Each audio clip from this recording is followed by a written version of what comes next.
Welcome back to our channel. இன்னைக்கு நம்ம என்ன பார்க்க போறோம்னா ஸ்டோரி தான். நான் சொல்லியிருந்தேன் ஸ்டோரி தான் நம்ம வந்து பார்க்க போகிறோம். சரி, ஓகே. இவங்க யார், இவங்கள பற்றி அவங்களே சொல்லியிருப்பாங்க. மற்றபடி நான் எல்லாமே சொல்லிக்கிறேன்.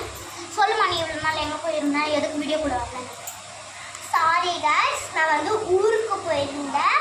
நேற்று நைட்டு தான் வந்தேன். இதோட நான் இதில் இருக்கேன், வீடியோவில் இருப்பாங்க. சரி, இவங்க வந்து என்னோட தங்கச்சி, ஓகேங்களா? இப்போ தான் நான் வந்து கொஞ்சம் கொஞ்சமாக எல்லாமே கற்றுக்கிட்டு இருக்கேன். ஸோ இனிமேல் நான் நல்லாவே தான் வீடியோ போடுவேன், கொஞ்சம் குவாலிட்டியாகவே போடுறேன் உங்களுக்காக. ஸோ ப்ளீஸ் நீங்கள் கொஞ்சம் லைக் பண்ணிங்கன்னா எனக்கு கொஞ்சம் நல்லா இருக்கும். யாருமே லைக் பண்ண மாட்டேங்க இந்த வீடியோஸ்க்கு, ரொம்ப இதுவாக இருக்குது, ஓகேங்களா? அதனால் கொஞ்சம் பார்த்து பண்ணிக்கோங்க. அதுமா சப்ஸ்கிரைபும் பண்ணுங்க. And so thanks for my subscribers, for 63 subscribers. எதுக்குன்னா எனக்கு எதுவும் புரியலை. நான் ஃபர்ஸ்ட் 9 சப்ஸ்கிரைபர்ஸில் இருந்தேன். And then I turned to 13 and then I turned to கம்மன் வந்து கெஞ்சி சப்ஸ்கிரைப் பண்ணுங்க அப்படின்னு சொன்னோன்னே அடுத்த நிமிஷம் 39, 41, 59, இப்போ வந்து 63ல் நான் வந்திருக்கேன். So thanks. சரி வாங்க, இப்போ நம்ம ஸ்டோரிக்குள்ளே போகலாம். சரி, ஓகே. இப்போ நம்ம ஸ்டோரிக்குள்ளே வந்துட்டோம். ஸோ ஒரு ஊரில் வந்து ஒரு பொண்ணு இருக்குன்னா, அந்த பொண்ணு வந்து பார்த்திங்கன்னா, அந்த பொண்ணு பேர் வந்து பார்த்திங்கன்னா திவ்யா. திவ்யாவுக்கு ரொம்ப நாளாக பாட்டு கற்றுக்கணும்னு ஆசை. பட் அவளுக்கு கற்றுத்தர யாரும் இல்லை அப்படின்றதுனால அவளால் வந்து சரி நம்ம கற்றுக்கலாம், பட் என்னைக்காச்சும் நான் ஒரு நாள் கற்றுக்கிட்டே தீர்க்கேன் அப்படின்னு சொல்லிட்டு அவள் வந்து நம்பிட்டு இருந்தான். அன்றைக்கி ஒரு நாள்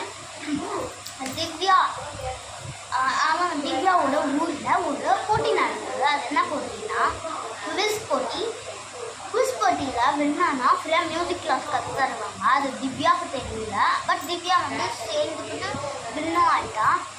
வின்னானதுக்கப்புறமா சீஃப் கெஸ்ட் சொல்கிறாங்க, திவ்யாவுக்கு இனிமேல் ஃப்ரீ மியூசிக் கிளாஸ் அப்படின்னு சொன்னோடனே திவ்யா ஷாக் ஆகிட்டா. என்னங்க சொல்கிறீங்க, நான் எனக்கு ஃப்ரீ மியூசிக் கிளாஸ் கற்றுத்தரீங்களா அப்படின்னு கேட்டோன்னா திவ்யா செம்ம ஷாக் ஆகிட்டா. அது ரொம்ப தேங்க்ஸ் சொல்லிட்டு திவ்யாவும் மியூசிக் கிளாஸ் கற்றுக்க ஆரம்பிச்சுட்டா. இதில் நம்மளுக்கு என்ன புரியுது, கடவுள் நம்மளுக்கு எப்போ நம்மளுக்கு பிடிச்ச பொருள் தருவாங்களோ அப்போ தருவார். அவருக்கு நம்மளோட லைஃப்பை ஸ்பாயில் பண்ணிக்காம இருக்கணும். ஸோ இந்த ஸ்டோரி பிடிச்சிருக்கான்னு கமெண்ட் செக்ஷனில் கமெண்ட் பண்ணிங்க. டைட்டில் நேம் வந்து நீங்களும் கமெண்ட் செக்ஷனில் கமெண்ட் பண்ணிக்கலாம், ஓகேங்களா? டைட்டில் நேம் நீங்கள் தான் சொல்லணும். இந்த ஸ்டோரி கொஞ்சம் புரியலன்னு நினைக்கிறேன், அவங்க படி சொல்கிறேன். ஒரு ஊரில் திவ்யான்னு ஒரு பொண்ணு இருந்தா. அந்த திவ்யா வந்து பார்த்தீங்கன்னா திவ்யாவுக்கு பாட்டு கற்றுக்கணும்னு ரொம்ப நாள் ஆச்சு. பட் அவளால் வந்து கற்றுக்க முடியல, அதாவது யாரும் சொல்லித்தர இல்லை. ஸோ அப்புறமா அவங்க ஊரில் ஒரு போட்டி நடக்குது. அந்த போட்டி வந்து பார்த்தீங்கன்னா குவிஸ் போட்டி. அந்த குவிஸ் போட்டியில் திவ்யா போயிட்டு கலந்துருக்காங்க. திவ்யா கலந்ததுக்கு அப்புறமா என்ன ஆச்சுன்னா அதில் வந்து வின் பண்ணால் ஃப்ரீ மியூசிக் கிளாஸ் சொல்லி தருவாங்க. அது வந்து திவ்யாவுக்கு தெரியல. ஏன்னா அவள் வந்து சொல்லும் போது கேட்கல, அவள் வேறு எங்கேயோ பார்த்துட்டு இருந்தா. அதனால என்னாச்சுன்னா திவ்யாவும் வின் ஆகிட்டா. வந்து ஃபர்ஸ்ட் ப்ரைஸ் இது பண்ணால் வின்னானா. அதுக்கப்புறமா சீஃப் கெஸ்ட் சொல்கிறாங்க, இனிமேல் திவ்யாவுக்கு ஃப்ரீ மியூசிக் கிளாஸ் அப்படின்னு சொன்னோன்னே திவ்யா ஷாக் ஆகிட்டா.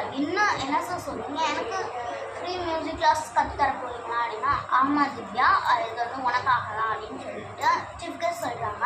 அண்ட் திவ்யா போயிட்டு ஜாலியாக மியூசிக் கிளாஸ் கற்றுக்கிட்டு அவள் சிங்கரும் ஆகிட்டா. ஸோ இதுலேருந்து நம்மளுக்கு என்ன புரியுது, கடவுள் நம்மளுக்கு எப்போ தருவாரோ நம்மளோட சான்ஸாக அப்போ நம்ம வந்து யூஸ் பண்ணிக்கலாம். அது மட்டும் இல்லாமல் நம்மளே ஏதாச்சும் ஒன்று போயிட்டு நமக்கு இது லைஃப்பை ஸ்பாயில் பண்ணிட்டு நம்மளால் எதுவும் முடியாது. ஸோ லைக் பண்ணி சப்ஸ்கிரைப் பண்ணிக்கோங்க. பாய்.